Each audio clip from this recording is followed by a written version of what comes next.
This is Muhlenbergia rigens deer grass, and it's an evergreen grass. It's 3 to 4 feet tall and wide, a little wider than it is tall, as you can see here. And you're also seeing it in fall.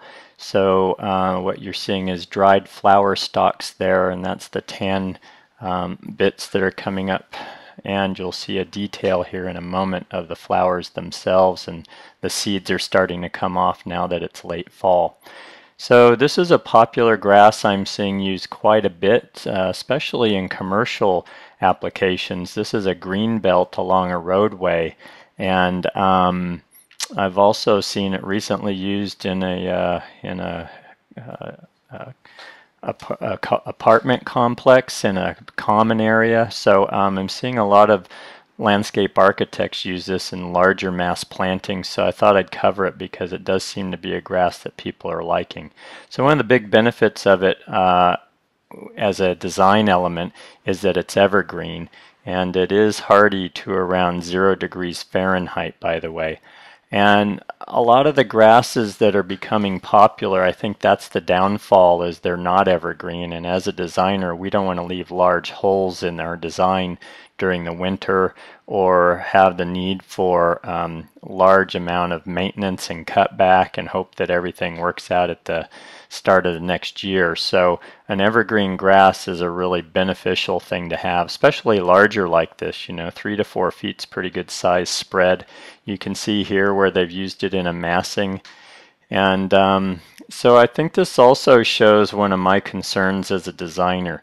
I think this is an appropriate look in certain areas, but cleaning this up is a bit of work. Somebody really needs to come in here and deadhead these and remove the flower stalks, so that whether it's now at the end of the fall or whether it's done sometime during the winter before next spring, so that you have a cleaner looking plant. I like to address maintenance in all of my plant selections, because especially in commercial jobs like this, where we know the maintenance is falling on a commercial maintenance company, we want to ask ourselves how likely it is they're going to do the right maintenance on it and when it should be done. Because until they do, you're looking at what you see here. And for me, I don't mind that for a little while, but I like a cleaner look overall for a lot of applications. Now again, if you're going for a natural appearance, then I think that's fine, but it is something to consider when you're making your plant selections. As I said, it's 3 to 4 feet tall and wide, and then those flower stalks come up another 18 inches to 24 inches high. And I haven't seen them maintain this, and I don't own this plant. I haven't grown it myself.